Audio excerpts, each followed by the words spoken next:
Hey,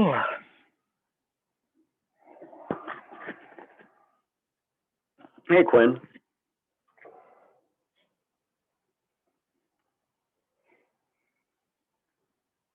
Quinn, are you there?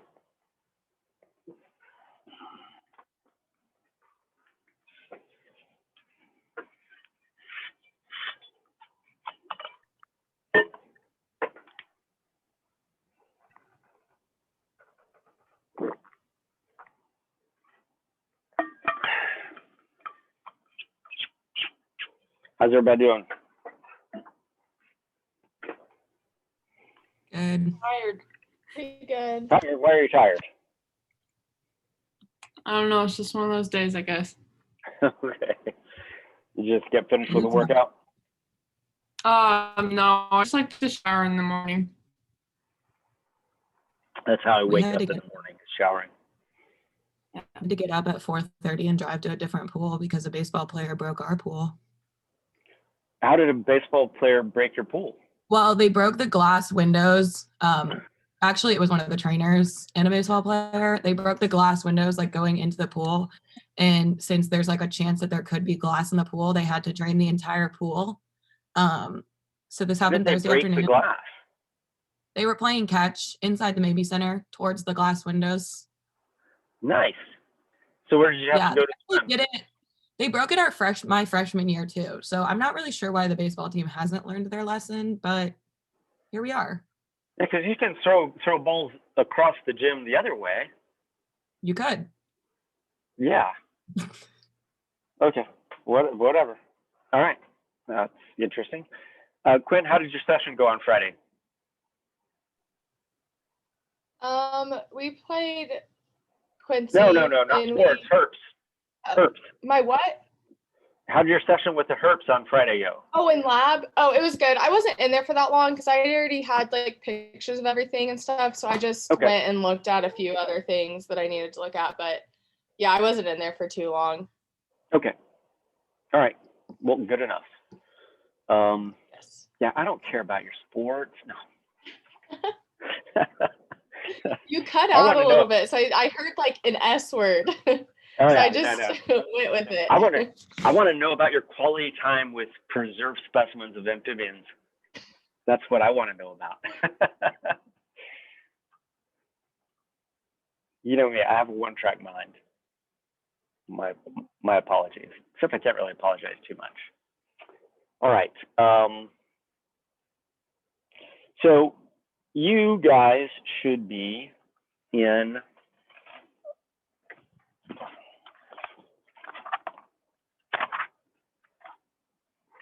chapter 3 of, well, I'm not sharing yet. You should be in chapter 3 of your textbook because this is all about amphibians. And well, I would like you to read pretty much the whole chapter. I'm only going to hold you responsible for certain things, like I said before, certain species or certain families that are mainly North American or New World, and a couple of Old World groups that I think it's important for you to know something about. But you'll get a feel for the overall diversity of amphibians by taking a look at all of the families. And one of the things that it might impress upon you is that while there's a lot of diversity at the family level and at the species level, salamanders look just kind of like salamanders in many ways. And so to get into the details of the systematics would require a lot more information about morphology and things like this than I'm prepared to go through in class with you guys. Might be something we would do if we were at a graduate level herpetology class, but probably not appropriate for here. So what today and tomorrow and probably Friday is going to be is me kind of giving you a tour through global diversity of both amphibians here at the beginning and reptiles later. So this is all information that is found in chapter 3 and 4. So, refer to those chapters.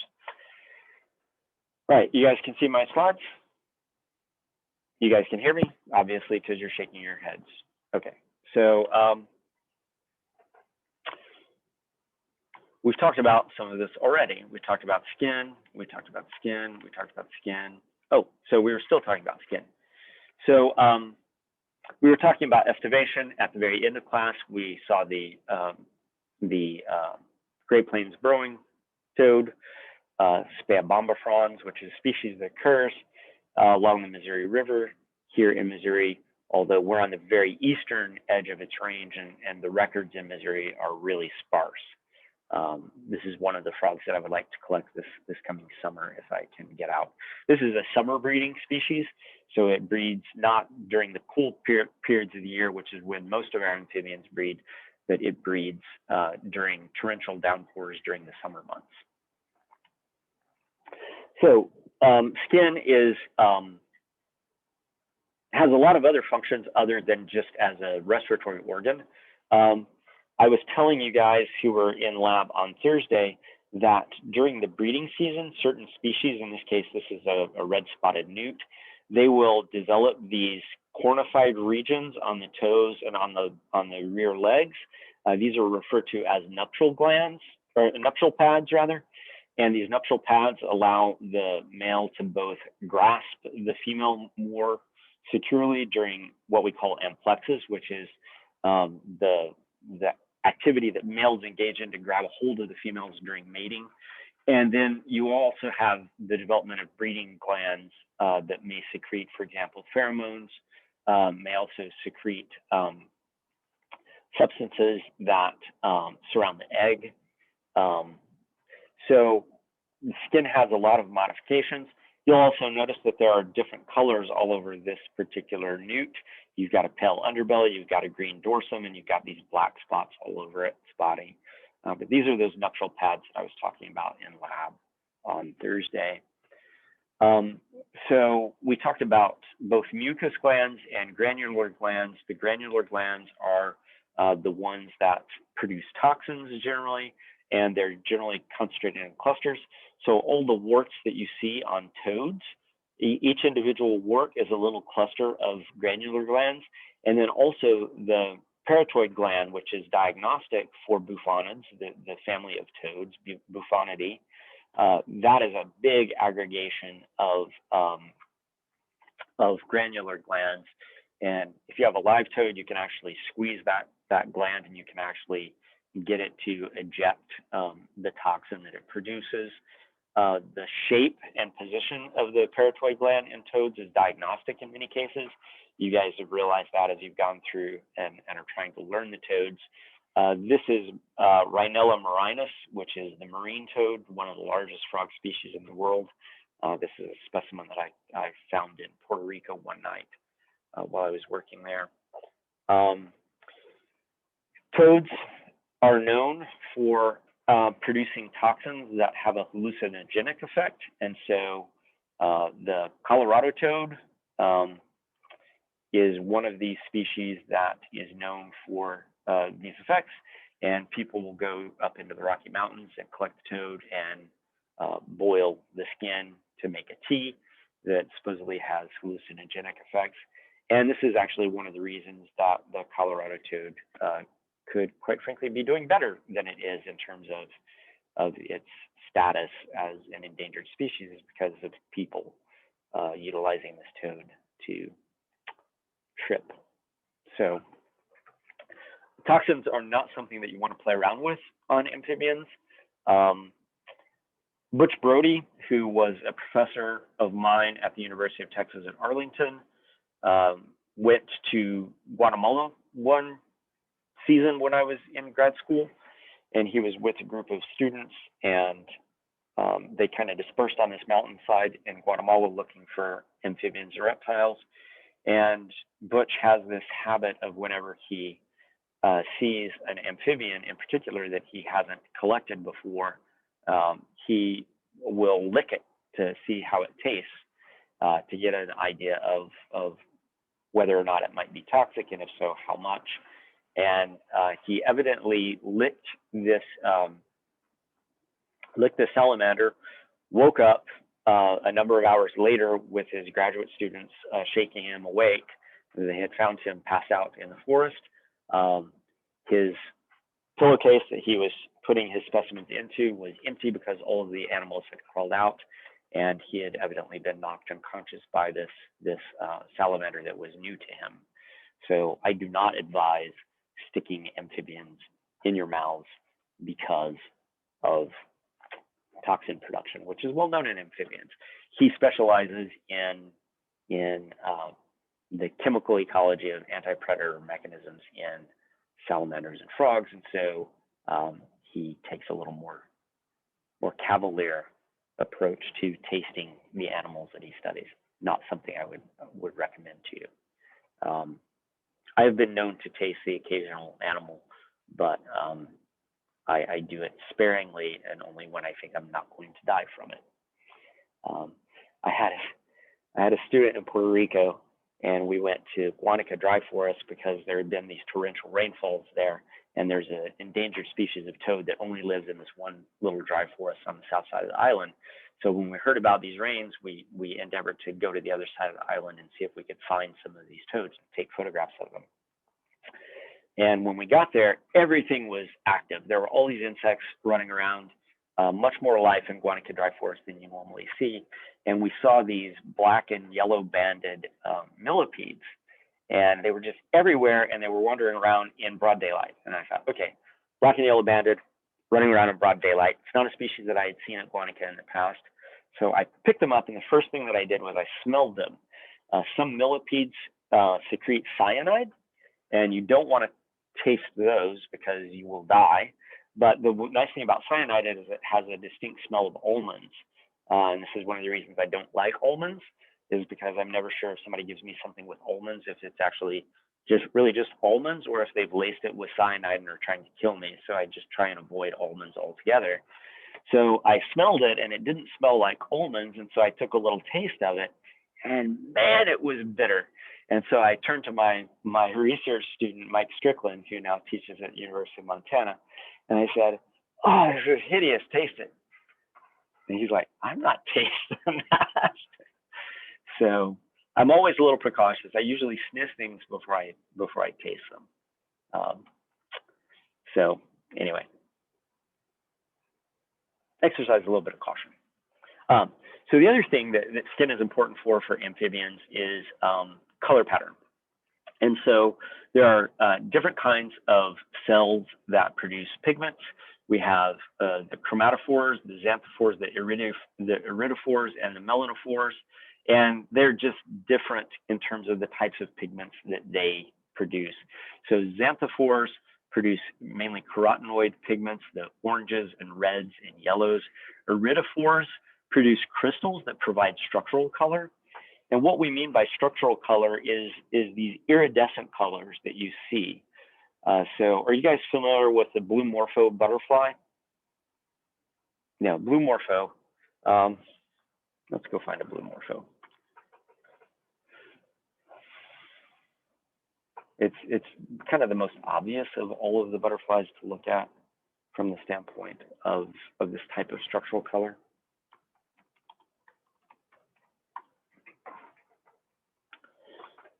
So when you see a blue morpho, you see that it has these big iridescent blue patches on it. But those are formed by light striking the scales on the blue morpho, and each of those scales have this really fine microtexture to them. And that microtexture is basically spaced at specific wavelengths of light. And in this case, it's spaced at the wavelength of blue light, so that the three-dimensional structure of the scale reflects back this metallic looking blue light. And that's what iridophores do in the skin of amphibians. If light wasn't shining on this butterfly, it would look jet black. You would not see these colors at all. So this is what we mean by structural color. The color is imparted to the animal because of the fine microstructure of the crystals, or in this case, the scales that are on the surface of the wing. And that reflected light is reflected back at certain frequencies because of for example, the width of there are little peaks and valleys on these scales, and the width of those peaks and valleys are the width of specific bandwidths of light. And so these are reflective kinds of colors, different than carotenoid pigments, which would appear orange or red or yellow, regardless of kind of the intensity of light. You need actual direct light to see the iridophore color.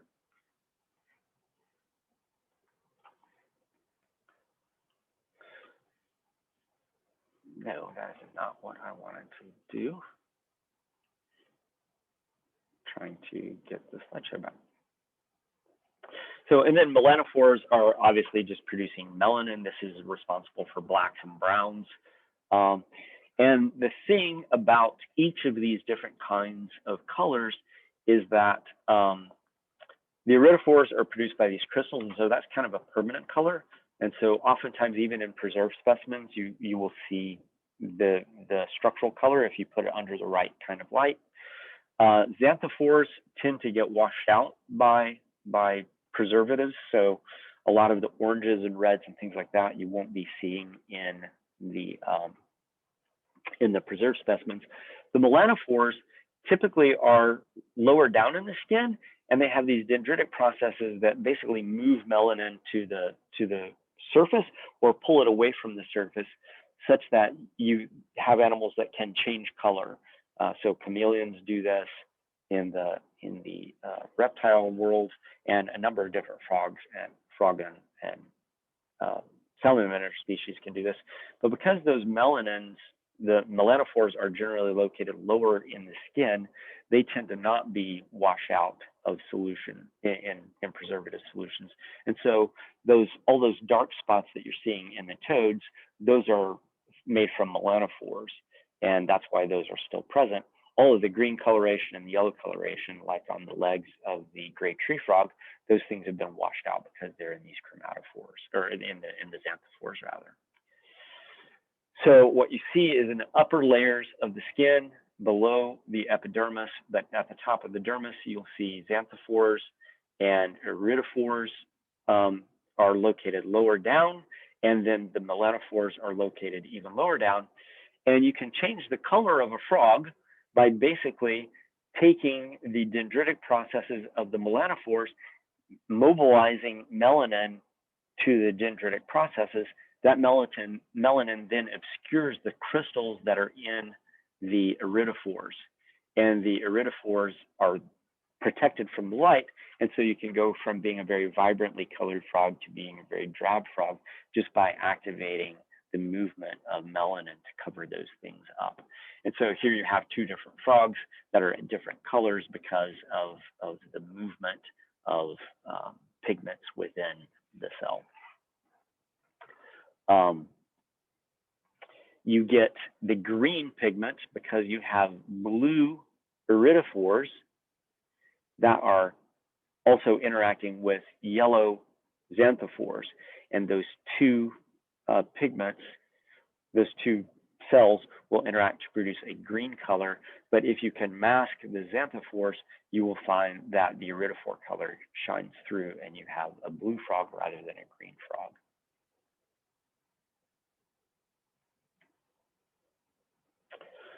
So salamanders are in the class Caudata, so on your Linnaean hierarchy.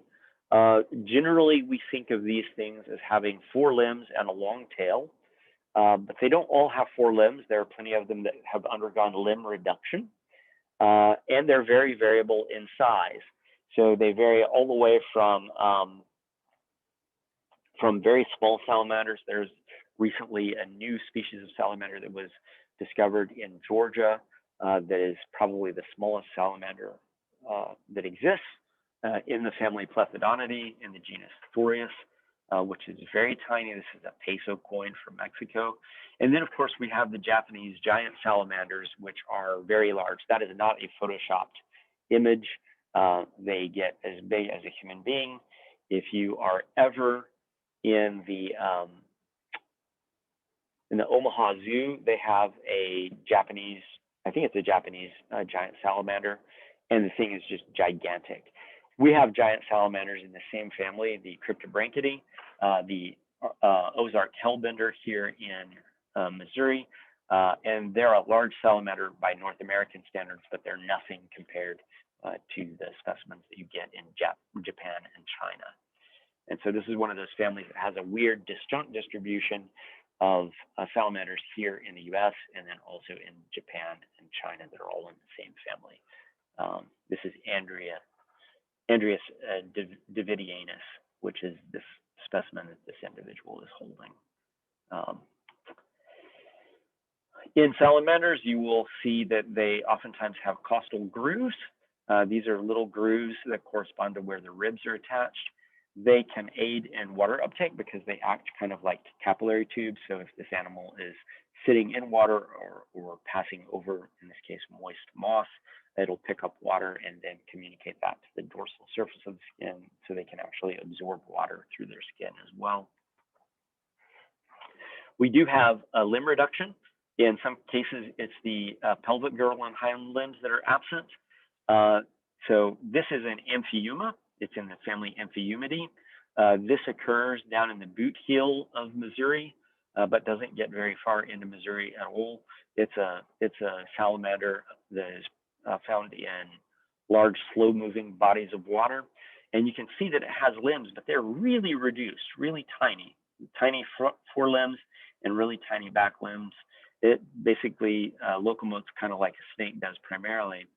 And then this is a member of the family Sirenidae, and they have diminutive front limbs, but their back limbs are gone altogether. You'll also see that this is one of those paedomorphic species where it's maintaining the larval external gills as an adult, and it leads a strictly aquatic lifestyle, as does the Amphiuma for the most part, even though its gills are not external gills. The ear structure, they lack an inner ear and they lack a tympanum. And so you won't see the tympanic membrane like you see on the frogs and toads. So their ear structure is not as well developed. And they have basically a stapes in the operculum. And what's in the operculum is this bone that is, in many cases, attached to the shoulder blade in frogs and salamanders. These guys have internal reproduction. In many cases, the males produce sperm. They load this sperm onto a spermatophore. In this case, this looks like it's Plethodon jordani. And this is a photograph of the spermatophore. And what you have is a gelatinous base to the spermatophore. And then you have a capsule filled with sperm at the top of this. And the way this works in Plethodonid salamanders is the male and female will engage in a courting ritual. And a lot of the reproductive biology in salamanders is driven by pheromone communication. And so the female puts out pheromones, the male detects those pheromones, utilizing the nasolabial grooves. Remember in lab, I think it was Kelsey that asked about those grooves poking down. Was it Kelsey? I don't remember which one of you it was, but in the males, the nasolabial groove will actually extend as a little extension of the upper lip, and he comes along and dabs those extensions of the nasolabial groove onto the ground, and he'll pick up pheromone scents that are communicated to the nose through that capillary action of the nasolabial groove. Through that, he'll locate a female, and then engage in a courtship ritual with the female, and it varies from species to species, but eventually the male will lay down a spermatophore, and then the female will follow the male over the spermatophore, and when her cloaca is over the spermatophore, she'll basically just lower her cloaca down onto the spermatophore and pull the spermatophore into her cloaca. And so that's commonly how it's done with salamanders, with more or less elaboration of courtship, depending on, once again, the group. Once the spermatophore is taken into the female, she'll store that in these pockets of the cloaca called the spermatheca. And it's just these blind pouches. So if you look at the back end of a salamander, the back limbs are here, and the cloaca is here. There's usually a gland around the cloaca, and this opens into the cloaca, and then extending off of the cloaca are a series of blind pouches. And when the female takes in the spermatophore, the sperm will actually be stored in the spermatheca.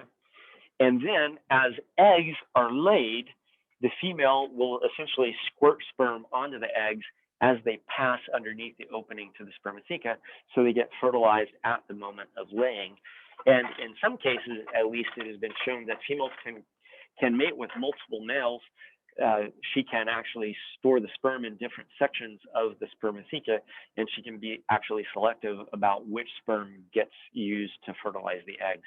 So there's this process called cryptic sexual selection, where a female may appear to be indiscriminate in terms of the males that she's mating with, but then when it comes time to fertilize the eggs, she's actually quite discriminating about whose sperm gets to fertilize which eggs. So the eggs are laid in the water, typically. Sometimes they are laid on land. We'll talk about some exceptions to the eggs being laid in water, but in all cases, well, not in all cases, in most cases, they do develop in the water. There are variations to this, and that direct development will occur such that the larva spends most of its lifespan inside the egg, but once again, that's an exception to the rule rather than normal. This is what a salamander larva looks like. You can see that it has the external gills. And if you blow this up, you can actually probably see blood cells going through. Those little red dots in this extension of the external gill, those are actually blood cells. If you find a salamander larva and put it under something as simple as a dissecting scope, you can actually see the blood cells circulating out into the external gill filaments. And then there are certain families, the Ambystomatidae, the Hyenobiidae, and the Salamandridae, that have balancers, which are these extensions coming off the side of the head that presumably have something to do with keeping the animal upright as it swims around. The larval period for amphibians can be quite long, but it can also be quite short depending on, once again, the group, and that is also true of salamanders. As a matter of fact, these paedomorphic forms, these forms of salamanders that have the retention of larval characteristics in the adults, it's thought that the way that evolved was that those organisms live in stable aquatic environments, and over time the larval period just extended and extended and extended to the point that they actually underwent the transition from immature to mature adult while still retaining these larval characteristics. And so you could think of those paedomorphic forms as just having a really long extended larval morphology at the same time that the gonads are continuing to develop. So North American families and other families of note. So the families that we have here in North America are the Cryptobranchidae, the Sirenidae, the Salamandridae, which are the newts, the Ambystomatidae, which you should know now are the mole salamanders, the Dicamptodontidae, which are the giant salamanders in the Pacific Northwest, the Proteidae, which are the water dogs and mud puppies, which are one of these paedomorphic forms that occur, once again, in larger, slow-moving rivers and lakes. Rhyacotritonidae, the genus that I think of as Rhyacotриton, which we don't have any in our collection. The Amphiomidae, which occurs here in Missouri, which we don't have in our collection, and the Plethodontidae. So there's a lot of the diversity of the salamanders that have representation in North America. We don't have the Hyenobiids. Oh, I'm sorry, we don't have Rhyacotриton, sorry. We don't have Rhyacotриton and we don't have Hyenobiidae, but we have everybody else represented. And so in terms of diversity at the family level, we do pretty well in North America. Also, in terms of diversity at the species level, the plethodonid salamanders have experienced an adaptive radiation in the Appalachian mountain chain. And so there are more species of plethodonids in the Appalachian Mountains than there are anywhere else on the face of the earth. And once again, we'll talk about that a little bit more when we get to the plethodonids. So this is their phylogeny. These are the older, more primitive sorts of species. They're also largely aquatic In the case of the Sirenidae, they maintain larval characteristics as part of their biology. And then these are the more recently evolved groups here. So, Cryptobranchidae, they are paedomorphic in some ways. They don't have external gills, but they don't have eyelids. They don't have a regular tongue pad like other salamanders do. They engage in external fertilization, which is unusual for salamanders. Once again, most salamanders engage in internal fertilization, and they do most of their breathing through the skin. These are all ancestral characters that you would find in the fishes that the amphibians presumably evolved from.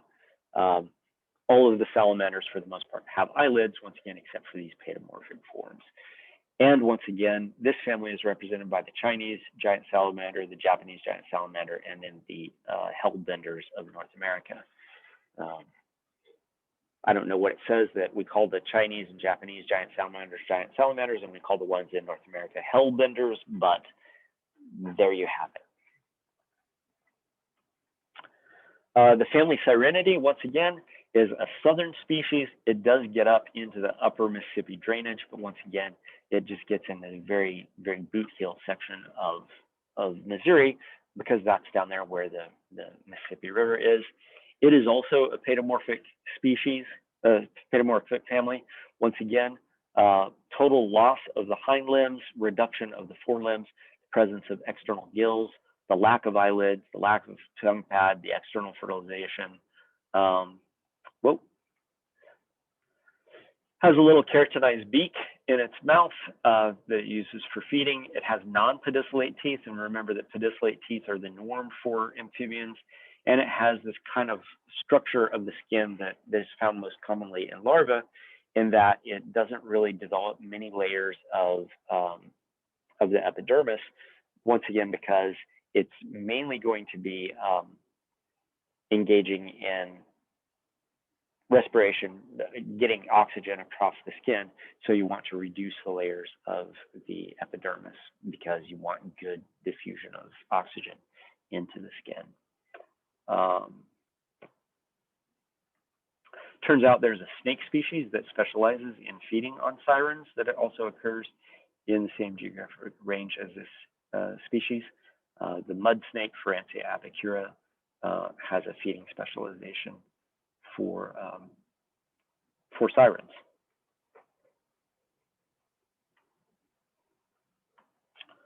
Salamandridae, these are the newts. There are both aquatic and terrestrial adults in this family. They feed a couple of different ways.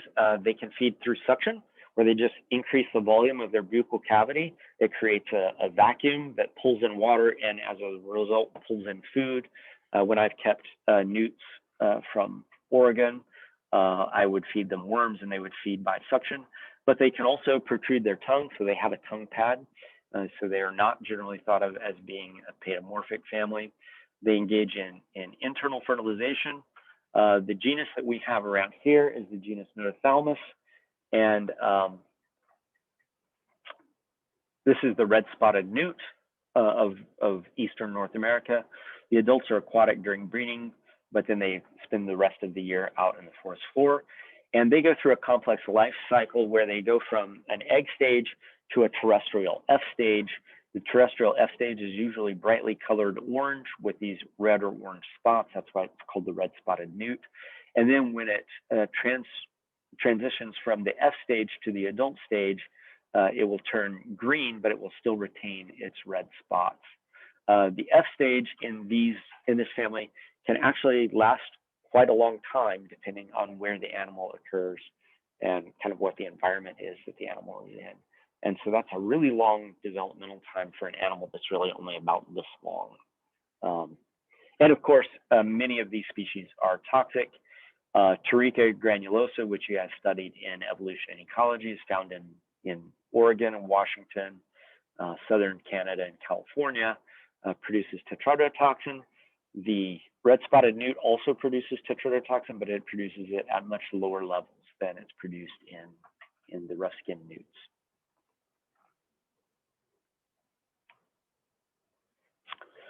These are some old world salamandrids. This is a fire salamander. This is the nominate species. This is Salamandra salamandra. So it's the genus that the Salamandridae is named after. And now I'm trying to remember the genus of this other one on the right. So this is research that was carried out at the University of Texas at Arlington.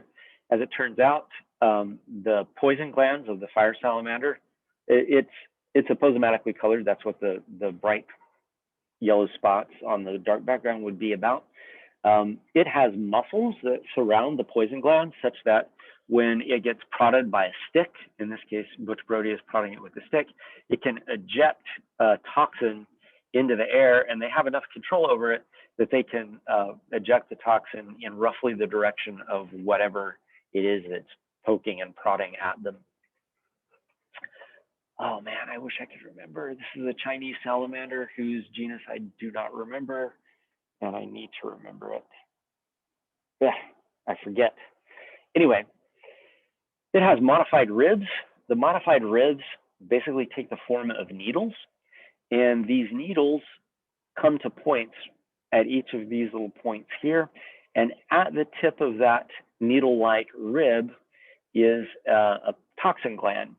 And when you irritate this particular species of newt, it will engage in what we call the Unken reflex. It's a reflex where the animal arches its back such that its head comes up and its tail comes up. And when it does that, it flattens the back such that these ribs poke out of the back through the poison gland, so that if you go to pick this up, you basically have a needle coated in toxin sticking into whatever part of your body you're trying to grasp the salamander with. So once again, all kinds of interesting adaptations to avoid predation in this particular family, the employment of toxins, and then the employment of toxins with accessory delivery devices, if you want to think of it that way. I want to say that's Paramecitriton. Is that Paramecitriton?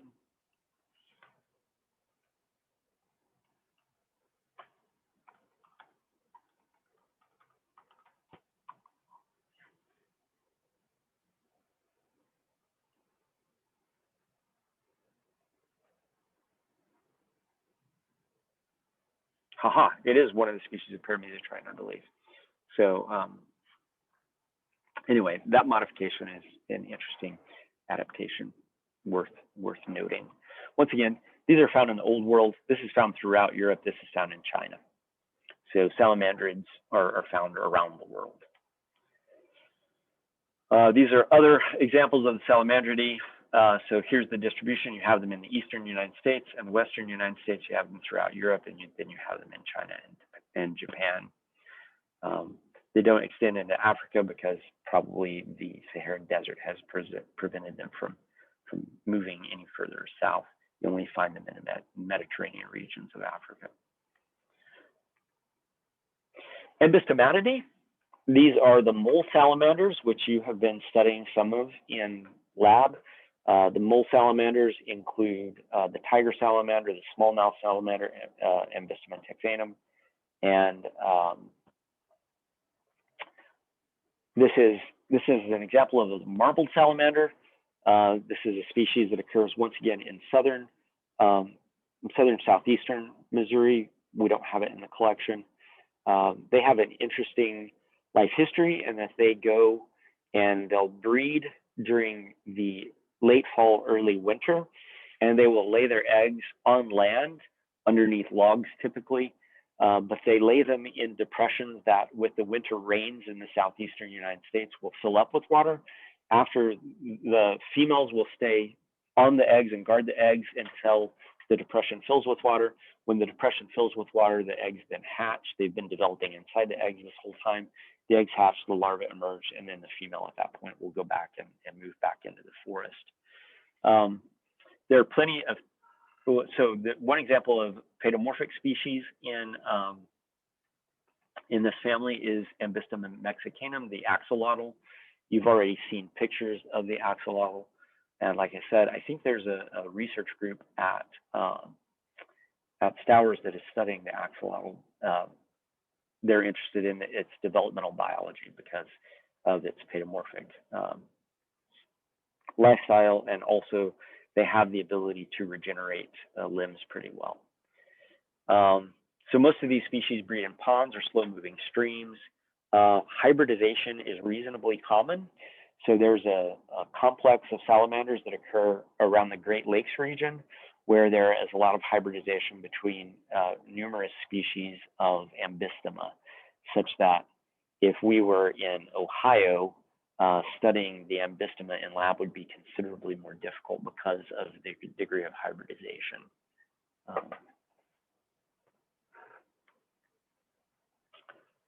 This is a tiger salamander. This is obviously the barred tiger salamander, the Western representative of this group. One of the things about the Ambystomatids is that they have relatively stocky bodies relative to their length. So they just look kind of thicker and plumper than many of the other salamander species, as opposed to things like many of the Plethodontids are longer and more slender. They tend to have eyes that are not so protruding as the Plethodontids have.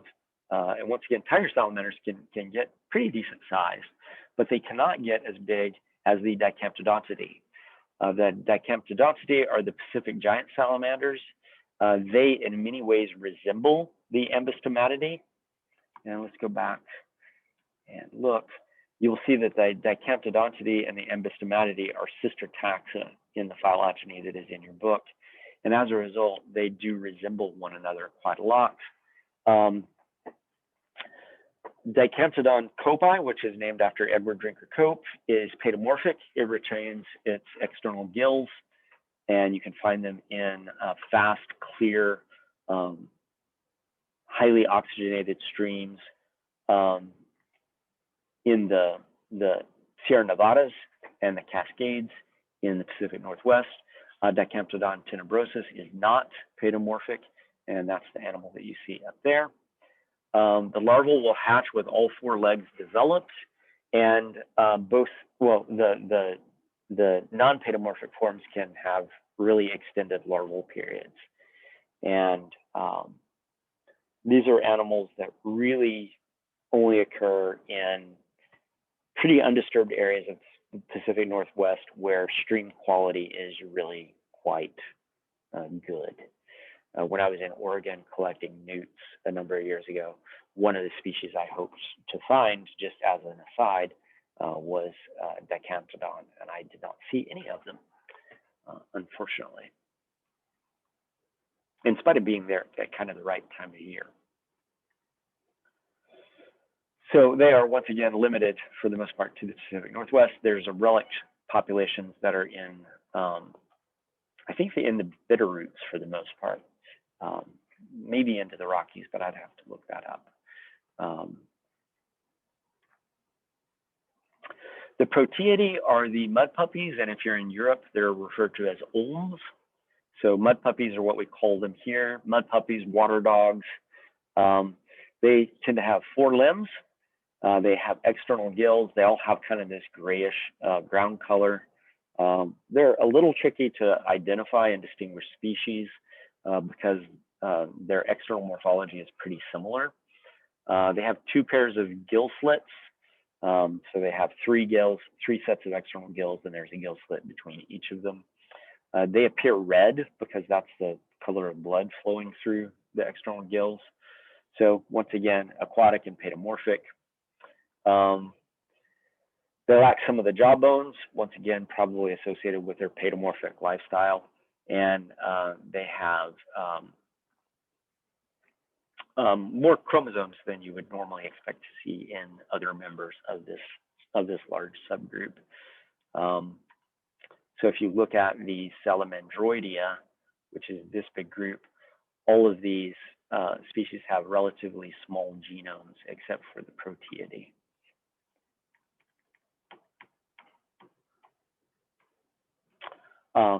Some of these are cave adapted, and so if you go to Europe, you will find Proteus, and this is Proteus here. And one of the characteristics of cave adapted species, and you'll see this repeatedly when we get to the plethodontids here in a few minutes, is you'll oftentimes see a flattening and elongation of the head. You will see an elongation of the body. The limbs are not very heavy in terms of their structure. You see how short and stout these limbs are? These limbs are long, thin, spindly things. And then, of course, the loss of pigment is common in cave-adapted species. And you will also find that these species either have reduced eyes, reduced size of eyes, or they've lost their eyes altogether. And so this is Proteidae in the family. This is Proteus in the family Proteidae, but we'll look at a plethodontid salamander that you'll see, and when you look at it, you're like, that doesn't really look much different from Proteus. So Proteus in Europe, and then we have the genus Necturus in North America. And this is what Necturus looks like. And there are a couple of species of Necturus, 2 or 3 species of Necturus in North America. It occurs once again in Missouri, but once again only in the southeastern portion because it's kind of a southern group. And associated with larger rivers and slow-moving bodies of water. Racotriton. Oh, so Racotriton does occur in the Pacific Northwest. So I'm sorry, Racotriton does occur in the United States. So the only group that we don't really have in this phylogeny is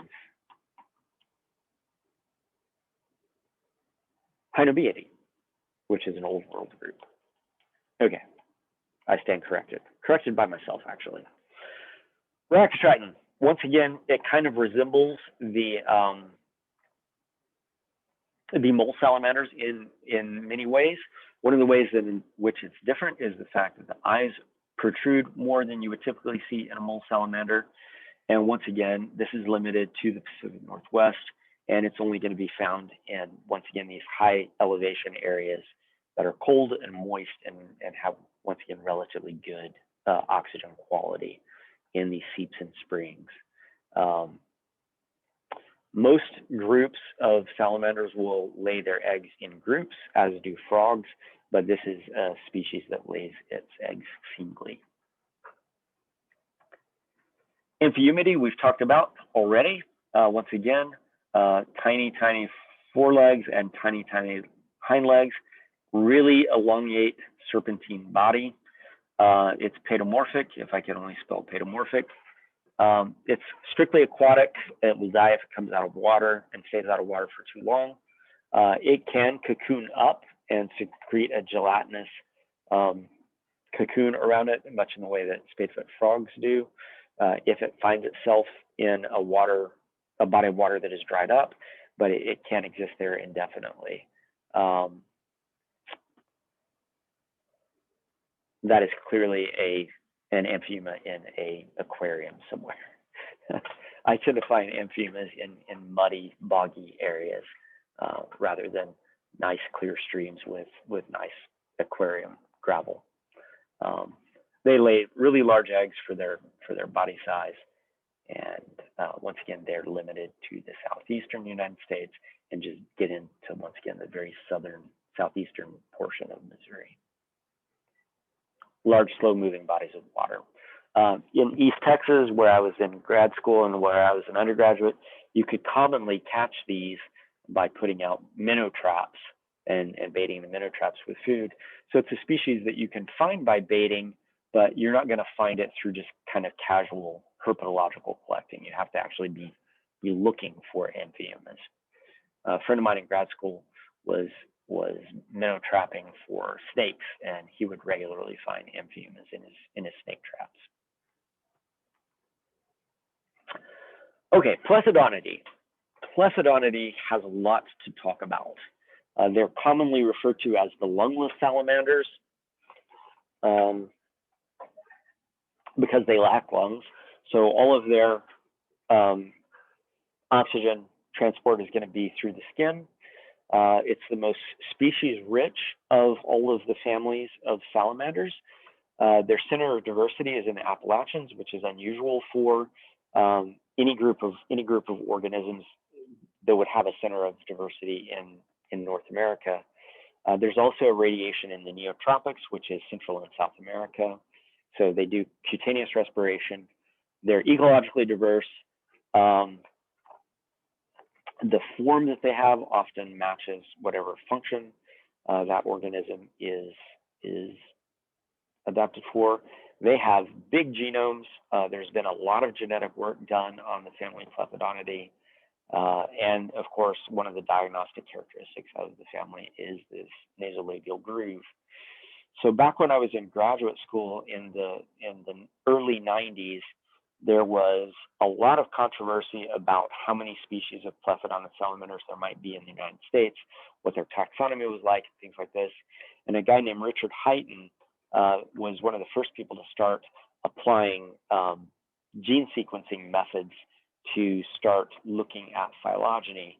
And in the late 80s and early 90s, he took the species of Plethodontids in North America and split them up into lots of different species. And so when you look in your field book today and look at the diversity of Plethodontid salamanders that are in that book, if you had gone to the same publication, the Peterson Field Guide for Amphibians, you would have found only a handful of species of Plethodontids. So this is a group where there's a lot of morphological similarity, that when you start looking at the genetics of the different specimens that you have, you see that there's actually a lot of population subdivision. And so in many cases, some of these species can only be identified effectively by locality because they look very similar to other species in this group.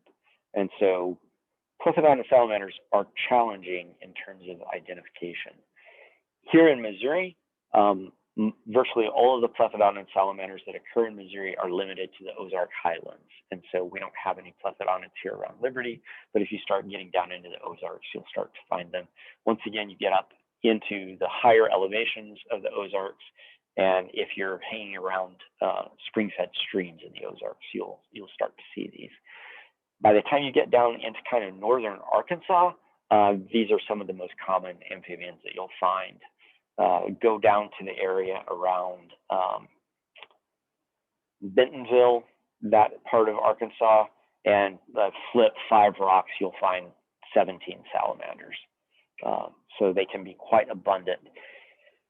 Plethodontids in the Appalachians, in the places where they occur, they're probably the dominant vertebrate life form that is there in terms of if you just gather up all of the salamanders, all of the frogs, all of the mammals and birds and weigh them, salamander biomass would be so much higher than any of the other groups of vertebrates. They're the dominant life form, and they're all this big. But there are gajillions of them. When I was in graduate school, there was another graduate student who needed help collecting specimens for her doctoral dissertation. And we drove from Arlington to North Carolina, drove all through the night, got to North Carolina in the morning, collected from the beginning of the morning to the end of the day on Saturday, and drove back on Sunday. So we did a collecting trip to North Carolina over the course of a weekend, a 3-day weekend. And in that Saturday, there were 5 of us collecting. We collected 1,600 salamanders in a day from one seep. And the seep is such that it's rocky, and you just kind of dig down in the seep, pulling little rocks and pebbles up. And as you dig down, you think, oh, I'm eventually going to get to the end of the salamanders, but you just keep digging into it. And every time you pull a rock up, there's a salamander under it. You put that in your bag, and you just keep collecting. So they can reach huge densities in the Appalachians. So because they're so diverse, they have been divided into a lot of different subfamilies. So these are all the subfamilies of the Plethodontidae. So you have Desmanathus. So the Desmanacinae in this subfamily is the genus Desmanathus in the Appalachians. These tend to be stockier, more heavily bodied, heavily armed Plethodontids than a lot of the other Plethodontids that can be quite slender and elongate. The Aeneidae, these are arboreal species that occur out on the west coast of the United States. The Plethodontinae These are really common in the Appalachians. This is one of the species that's kind of difficult to identify because there are a number of species that tend to have red legs. Plethodon jordani, there's one called Plethodon imitator because it tends to imitate Plethodon jordani. Hydromantiinae, once again, this is out on the West Coast, as is Ensiteeninae. This is a group that ring species that I talked about earlier in the semester is in this subfamily. Bolitoglossinae is a more tropical, neotropical group of plethodonids. Also, they tend to be arboreal as well. The Batrachocepinae, now I'm trying to remember the range of Batrachoceps. Once again, it's found more southern. The Spilurpinae, this is the red salamander, a pretty common species, at least in places in the Appalachians. It's a very heavy-bodied, quite large salamander species. And then the Hemidactyliinae, which are the hemidactylin salamanders, which once again are found in spots in the Appalachians. Once again, tiny salamanders, but also on the longer, thinner side. I don't expect you to know any of these subfamilies. I'm just showing them to you so you can get an idea of what the diversity of form is in these groups.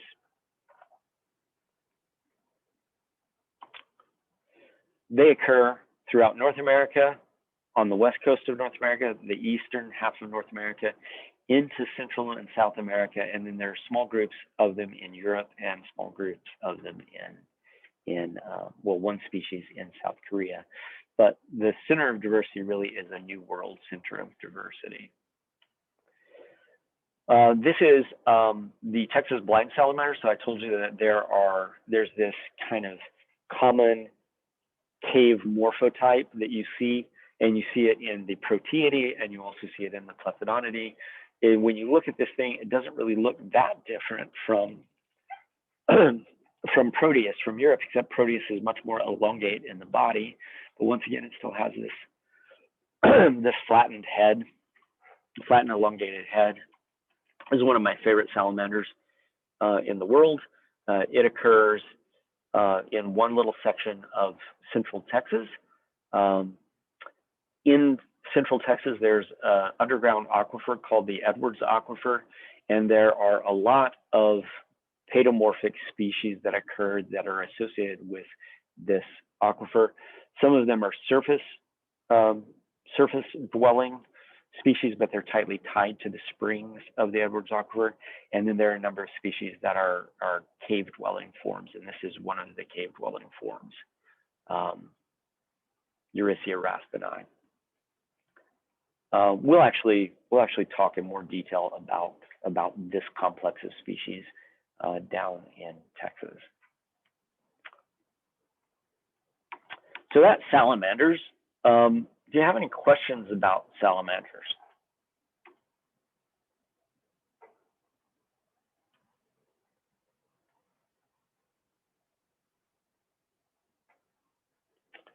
If you're ever in Texas and passing through San Marcos, used to be Southwest Texas State, now it's Texas State. There's a university in San Marcos, and they actually have an aquatic research center that used to be a tourist attraction that went out of business, and the university bought the land. And it's built around a lake that is formed from this big, huge spring that just opens up out of the land at San Marcos. It used to be called Aquarena Springs. If you guys have ever seen the 1970s horror flick Piranha, it was filmed at Aquarena Springs. But there's an endemic species of salamander that is endemic to that lake, Eurycia nana. And then just a stone's throw away from that lake, there is an artesian well behind the Aquatic Sciences Department at Texas State University. And if you go to that well, you'll see there's a pipe sticking up out of the ground that has a cap on it. And then there's a basket around that wellhead. And if you take the plug off of that wellhead, an artesian spring bubbles up. And as it bubbles up, the water flows through that basket, and you'll occasionally collect the Texas blind salamander from that artesian well. If you go to Austin, there's a swimming pool. In Austin, it's the municipal swimming pool. It's a place called Barton Springs. It's very pretty, but once again, it's formed from a natural spring that bubbles up from the bottom of the swimming pool.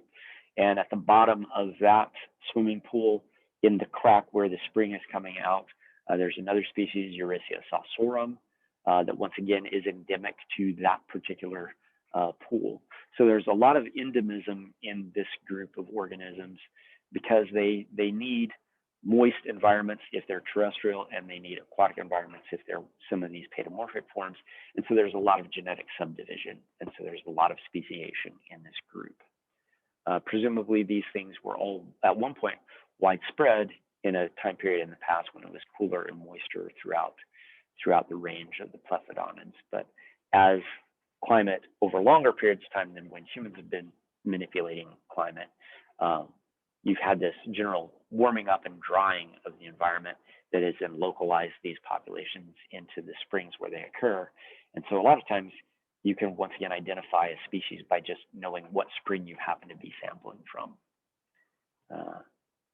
Anyway, they're a fascinating group, and a lot of genetic work has been done on these guys as well. We'll pick up frogs on Wednesday. Questions? Keep in mind also Friday is the first spring break day, so we will not be meeting on Friday. So Wednesday will be the last class meeting, although we will still meet for lab on Thursday.